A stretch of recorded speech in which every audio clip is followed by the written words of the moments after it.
Everyone says you need RO water to keep Caridina shrimp, right? Well, this tank has been running for over 4 years now using only tap water. Today we'll be talking about my caridinas and tap water. I think it really depends on the shrimp and if they have been acclimated when they were juveniles. It also really depends on the species of caridinas. I know tigers are more hardy. Some of them actually do pretty well in tap water, such as tangerine tigers. It also depends on your water parameters. Some people may have softer water and some people may have harder water. I was able to grow this colony up to 300 or 400 at one point. I usually sell 20 to 30 of these shrimps every other month. So these shrimp are actually pretty prolific in my opinion. I originally was skeptical in getting these yellow king kongs from the breeder because he told me they live in tap water just fine. So I tried it out. I got 10 originally 4 years ago, and ever since then they had been breeding non-stop in my tap water, which is crazy because I didn't think Caridina can live in tap water. There is also a orange-eyed blue tiger in this tank. Actually, it's a blonde tiger, orange eyes. It's been in this tank for about a year now. There may be some babies that have this orange eye gene. These babies are either first gen or second gen. The babies won't display the orange eye genes yet. Let's take a look at my water parameters. So the last time I did test this tank, the pH was around 7.6, TDS was around 200, KH was around 6, and the GH was around 8 to 9. So when I'm not selling off the babies, many of them I have moved into my tangerine tigers and Tybee tanks, and they're crossbreeding just fine in Caridina parameters as well.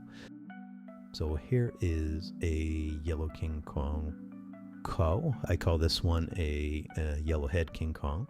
I put it into my Caridina tank, and there are some tangerine tigers and orange-eyed blue tigers in this tank, and as you can see it's buried, so this is pretty cool. So my plans for this particular shrimp is once it's a little bit closer to giving birth, I'm going to acclimate her back into my tap water tank.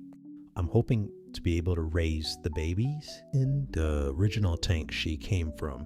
This is one of my favorite tanks just because it's very low maintenance. I top it off with tap water once a month, and every other month I do a 20% water change, again with tap water. As for the substrate, for the first 2 years I was adding fluvostratum. Every year I added a little bit, but the last 2 years I have not added anything. Still unsure the buffering capacity of the substrate has long stopped, as you can tell by the pH of my water earlier, which was 7.6. Once in a while I get really cool babies from this tank. For example, this is the yellowhead king kong, which I have bred out of the yellow king kong tank.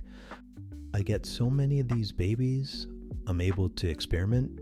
For example, I threw some in the Caridina tanks, and I also have a tank where I just breed straight yellowhead king kongs. The babies don't breed 100% true, but I still get a decent amount of them that are just the yellowhead. And again, these yellowhead king kongs are also living in pure straight tap water, so that's one of the main reasons I like this tank. It doesn't require too much maintenance from me, unlike my other Caridina tanks where I have to constantly mix them in rows, make RO water. It gets tiring. I have 50 tanks, so you can imagine it takes quite a bit of time.